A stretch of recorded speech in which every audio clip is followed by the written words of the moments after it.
अस्सलाम वालेकुम। ग्रिपॉन टेक के एक और व्लॉग में आपको खुशामदीद कहता हूँ। उम्मीद करता हूँ कि आप लोग बिल्कुल ठीक ठाक होंगे एंड मेरी वीडियोस को एंजॉय भी कर रहे होंगे। आज का जो हमारा टॉपिक है वो है basic technical knowledge of industrial oil. Basically इस टॉपिक को सिलेक्ट करने का चूज़ करने का मकसद ये था कि हम लोग अपनी जो बेसिक नाउ हाउ है ना इंडस्ट्रियल ऑयल के ऊपर, कि इंडस्ट्रियल ऑयल में कौन सी टेक्निकलिटीज़ होती हैं, उनकी ऑर्डरिंग आप लोगों ने किस तरीके से करनी है। जब आप लोग ऑर्डर कर रहे होते हैं तो उसमें जो उसके ग्रेड्स आ रहे होते हैं 220 या 68 या 46, तो उसका मतलब क्या होता है। तो ये सारी चीज़ें हम लोग डिस्कस करने वाले हैं। तो स्टार्ट करते हैं हम अपना basic technical knowledge of industrial oils को। सबसे पहले हम देख लेते हैं कि टाइप्स ऑफ लुब्रिकेंट कौन से होते हैं। ये एक इंटरव्यू क्वेश्चन भी होता है। तो ओवरऑल लुब्रिकेंट्स की ये 4 टाइप होती हैं। नंबर 1 जो है वो लिक्विड है, एंड सेकेंडली सॉलिड है, then semi solid and gases. ये बेसिक 4 टाइप के लुब्रिकेंट होते हैं। फर्दर आगे इसके डिफरेंट टाइप्स होती हैं। जैसे अगर हम लोग देखें वन बाय वन इन सबको, तो लिक्विड में आपके जो जितने भी टिपिकल लुब्रिकेंट्स हैं, जो भी ऑयल्स हैं, चाहे वो ऑटोमोटिव ऑयल्स हैं, चाहे वो इंडस्ट्रियल ऑयल्स हैं, गियर ऑयल, हाइड्रोलिक ऑयल, कोई भी ऑयल है वो लिक्विड में होगा, आ रहा होगा। देन सेकेंडली जो सॉलिड है उसमें ग्रेफाइट वगैरह MOS2 जो है वो सॉलिड्स में आ रहे होते हैं। देन सेमी सॉलिड्स हैं, आपकी जितनी भी ग्रीसेज हैं वो सेमी सॉलिड में फॉल करती हैं। देन गैसेज में ऑटोमाइज्ड स्ट्रोक ऑयल्स होते हैं, ये आपके गैसेस लुब्रिकेंट्स में आ रहा होता है। तो आज का जो हमारा टॉपिक है वो लिक्विड का है, तो हम लोग लिक्विड यानी ऑयल्स को ही डिस्कस करने वाले हैं। हम लोग देखते हैं कि जो लुब्रिकेंट है ना, इसका बेसिक फंक्शन क्या होता है। ये 5 इसके ओवरऑल बेसिक फंक्शन। नंबर 1, ये फ्रिक्शन एंड वेयर को खत्म करता है। जो भी आपकी वेयर टियर हो रही होती है उसको खत्म करता है। कैसे? क्योंकि उसमें फ्रिक्शन को ये खत्म करता है, उसके दरमियान एक लेयर बना लेता है। सेकेंडली है जी प्रोटेक्ट अगेंस्ट क्रोजन। जहां पर भी क्रोजन वगैरह हो रही होती है वहां पे ये प्रोटेक्ट करता है। देन सस्पेंड कॉन्टेमिनेशन, जितनी भी डस्ट मट्टी वगैरह उसके अंदर होती है वो उसको आपके सिस्टम में जाने से ये रोक रहा होता है। देन कूलिंग इसका सबसे मेन फीचर है कि ये आपके उस एप्लीकेशन का, आपकी उस मशीन का, लाइक गियर बॉक्स हो गया या इस तरह की मशीन्स हैं, इंजन हैं, उसके टेम्परेचर को कूल डाउन करने के लिए यूज़ होता है। देन असिस्ट इन सीलिंग्स है। अगर आपकी प्रॉपर लुब्रिकेंट हुआ है, ऑयल हुआ है, तो ये बाहर से जितने भी डस्ट पार्टिकल वगैरह उसके अंदर वो नहीं आ सकते, क्योंकि लुब्रिकेंट जो है एज अ सीलिंग भी काम कर रहा होता है। अगर हम टाइप्स ऑफ लुब्रिकेंट को देखें तो बहुत ज़्यादा टाइप के लुब्रिकेंट, उनमें से कुछ मैंने यहाँ पर लिखे हैं। जैसे इंजन ऑयल्स हैं, गियर ऑयल है, टरबाइन ऑयल है, हाइड्रोलिक ऑयल है, मेटल वर्किंग ऑयल्स हैं जिसमें कटिंग ऑयल आ जाता है, फोमिंग ऑयल आ जाता है, हीट ट्रांसफर ऑयल है, हीट ट्रीटमेंट ऑयल्स हैं, क्वेंचिंग ऑयल या टेम्परिंग हो रही होती है जिस ऑयल में वो टेम्परिंग करते हैं उससे। Then refrigeration. इसके अलावा भी बहुत से किस्म के ऑयल्स होते हैं, तो इनको भी हम एक नेक्स्ट वीडियो में वन बाई वन डिस्कस करेंगे। लाइक गियर ऑयल है तो गियर ऑयल की सिलेक्शन किस तरीके से करनी है, या हाइड्रोलिक ऑयल है तो इसमें जो डिफरेंट ग्रेड सिलेक्ट होते हैं वो सिलेक्ट कैसे करते हैं। What is in a lubricant? Oil जो है ना वो बेसिकली किन चीज़ों से मिलके बना होता है। ये एक ऑयल का ड्रम है जिसमें नंबर 1 तो आपका बेस ऑयल होता है, एंड सेकेंडली इसमें एडिटिव्स होते हैं। अब ये बेस ऑयल और एडिटिव्स होते क्या हैं, इनको भी हम ये आगे एक स्लाइड में देखेंगे, और इनकी परसेंटेज होती है ना वो एक ऑयल में वो कितनी होती है उसको भी हम देख लेते हैं। एनी हाउ, जो आपका ऑयल है ना वो इन 2 चीज़ों से मिलके बना होता है, बेस ऑयल और एडिटिव्स। अब अगर हम इसकी क्वांटिटी के बारे में बात करें तो बेस ऑयल जो होता है ना वो आपके ऑयल में 70 to 85% भी होता है, और एडिटिव जो होते हैं वो 15 to 25% होते हैं। अगर किसी में ऑफ कोर्स ये 70% तक होगा तो यहाँ पे 30% भी हो सकते हैं, उसमें 5% जो है ना बाकी एक दो चीज़ें और भी होती हैं। देन 85% है तो ये 15% इसमें एडिटिव्स में भी यहाँ पे आपको देखिए मल्टी कलर्स नजर आ रहे हैं, तो वो डिफरेंट एडिटिव्स होते हैं। उन डिफरेंट एडिटिव्स की भी क्वांटिटी डिफरेंट होती है। अब इसके अंदर कौन कौन सा ऑयल होता है, कौन कौन सा एडिटिव होता है, उसको भी हम लोग डिस्कस कर लेते हैं। अगर हम व्हाट इज इन लुब्रिकेंट में बात करें बेस ऑयल की, तो बेस ऑयल ये आपके मेजरली ये 3 किस्म के होते हैं। एक मिनरल ऑयल होता है जो आपका, जिसको खाम तेल भी कहते हैं, क्रूड ऑयल होता है। देन सिंथेटिक है, इसी मिनरल ऑयल को जो है ना वो लैब में जाके इसमें से कुछ इम्प्योरिटीज वगैरह को रिमूव कर दिया जाता है, एंड उसमें कुछ चीज़ें ऐड की जाती हैं, उसको सिंथेटिक ऑयल बना दिया जाता है, जहाँ पे बहुत ज़्यादा हाई टेम्परेचर होता है, या प्रिसीजन होती है, या इंजन वगैरह होते हैं, वहाँ पे सिंथेटिक यूज़ किया जाता है। एंड देन वेजिटेबल ऑयल्स होता है, ये फूड एंड बेवरेजेस की जितनी भी आपकी जहाँ पे फूड प्रोडक्ट बन रहे होते हैं वहाँ पर वेजिटेबल ऑयल वाले ऑयल्स को ही यूज़ किया जाता है। तो अगर हम एडिटिव्स की बात करें तो डिफरेंट टाइप्स के एडिटिव्स होते हैं। फ्रिक्शन मॉडिफायर है, इनके नाम ही जो है ना वो सेल्फ एक्सप्लेनेटरी है। ये फ्रिक्शन मॉडिफायर है, फ्रिक्शन को मॉडिफाई करने के लिए, वियर टियर को रोकने के लिए एंटी वियर एडिटिव डाला जाता है। फिर एक्सट्रीम प्रेशर ऑयल एडिटिव होता है। रस्ट एंड क्रोजन इनहिबिटर है, रस्टिंग को रोकने के लिए। फिर एंटी ऑक्सीडेंट ऑक्सीडेशन से रोकता है। डिटर्जेंट्स होते हैं इसमें, डिप्रेसेंट्स होते हैं, डिस्प्रेसेंट्स होते हैं, 4 पॉइंट डिप्रेसेंट्स इसके अंदर होते हैं। विस्कोसिटी इंडेक्स इम्प्रूवर होता है। विस्कोसिटी इंडेक्स किसी भी ऑयल की सिलेक्शन में बहुत ही अहम होता है, विस्कोसिटी इंडेक्स।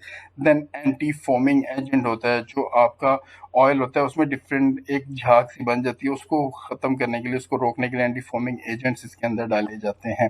तो ये सारे एडिटिव्स और इन ऑयल से मिलके बना होता है और इनकी डिफरेंट क्वांटिटी है। डिपेंड करता है कि किस एप्लीकेशन के लिए कौन सा ऑयल बन रहा है, तो उसके अकॉर्डिंगली उस इनमें से कोई एडिटिव्स जो है ना वो सिलेक्ट किए जाते हैं और इनमें से कोई एक ऑयल जो है ना वो सिलेक्ट किया जाता है। देन अगर हम इसकी नॉमेनक्लेचर की बात करें तो बहुत अहम टॉपिक है। बेसिकली ऑयल जो है ना वो ऐसे ये डिफरेंट उनके स्टैंडर्ड्स हैं। SAE society of automotive engineering, then API American petroleum institute है, ISO इंटरनेशनल स्टैंडर्ड ऑर्गेनाइजेशन है, ज़्यादातर हमारे ऑयल इसी में यूज़ होते हैं। देन NLGI है, नेशनल लुब्रिकेशन ग्रीस इंस्टीट्यूट। जितनी भी आपकी ग्रेसेस हैं वो NLGI ग्रेड के ऊपर बन रही होती हैं।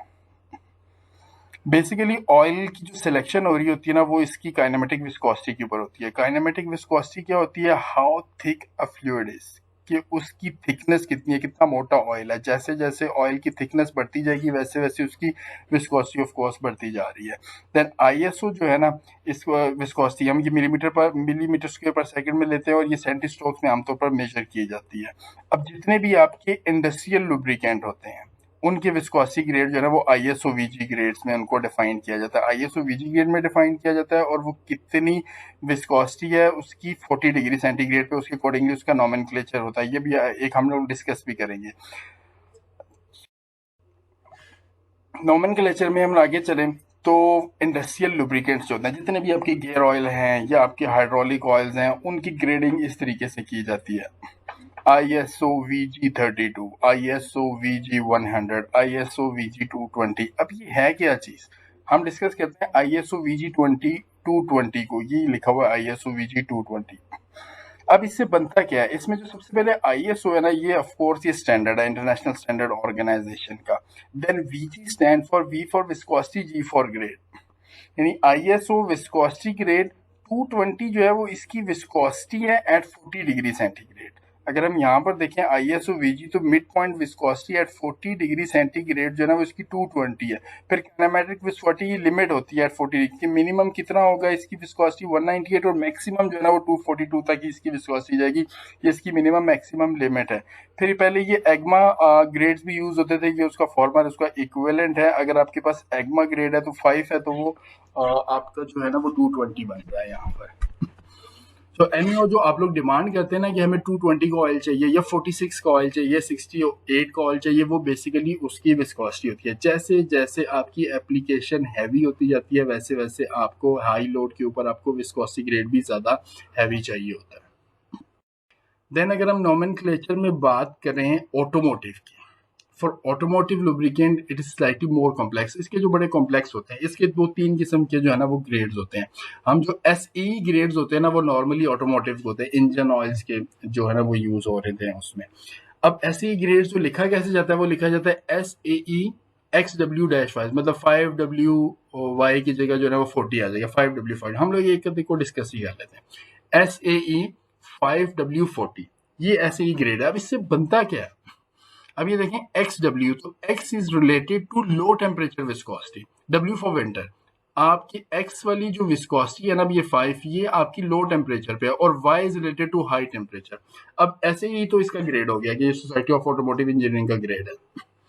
5 जो है इसकी विस्कोसिटी है एट लो टेम्परेचर, एंड जो 40 है ना वो इसकी विस्कोसिटी एट हाई टेम्परेचर है।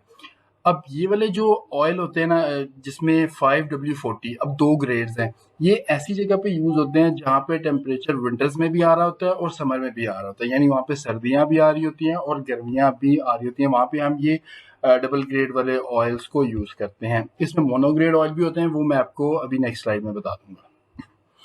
फिर जैसे जैसे ये नंबर लार्जर होता जा रहा है वैसे वैसे इसकी विस्कोसिटी जो है ना वो हाई होती जा रही है। जैसे SE20W50 ऑयल जो है ना इसकी विस्कोसिटी ज़्यादा है SE5W30 से। अब देखिए यहाँ पे 20W है और यहाँ पे 5W है, यहाँ पे 50 है तो यहाँ पे 30 है, तो इसकी विस्कोसिटी ज़्यादा है, इसकी विस्कोसिटी कम है। अब सबसे मेन बात यह है कि ना ये जो SE20W50 या 5W30 इसमें क्वालिटी से रिलेटेड कोई भी चीज नहीं है। द SE विस्कोसिटी का classification says nothing about oil quality. अब ऐसा नहीं है कि 5W30 वाला ऑयल जो है ना वो क्वालिटी में कम है और ये वाला जो है ना क्वालिटी में ज्यादा। जहाँ पे आपका टेम्परेचर गर्मियों में बहुत ज्यादा है और उसके अकॉर्डिंगली सर्दियों का टेम्परेचर है तो वहां पे उसके अकॉर्डिंगली यूज करेंगे हम लोग ऑयल को। क्वालिटी का कोई नहीं। अब जिस तरह मैं अपनी गाड़ी में 10W30 का ऑयल डलवा रहा होता हूँ तो हमारी सर्दियां और गर्मियां दोनों यहाँ पर होती हैं। नोमेनक्लेचर में अगर हम लास्ट स्लाइड की बात करें तो इसमें ये ग्रेड जो है ना ये वाले मोनोग्रेड्स हैं। अब ये देखिए यहाँ पे 0W 5W 10W जहाँ पे सिर्फ ठंड पड़ती है ना वहां पर सिर्फ ये मोनोग्रेड ऑयल यूज होते हैं, यानी सिर्फ ठंड वाली जगह पे तो वहाँ पे 0W 5W इसके टेम्परेचर के अकॉर्डिंगली यहाँ पे। अब यहाँ पे या तो सिर्फ गर्मी पड़ी होती है कि वहाँ पे ठंड आती ही नहीं है तो वहाँ पे सिर्फ SE20 30 40 40 60 60 वो सिर्फ ये वाले ऑयल्स को यूज कर रहे होते हैं।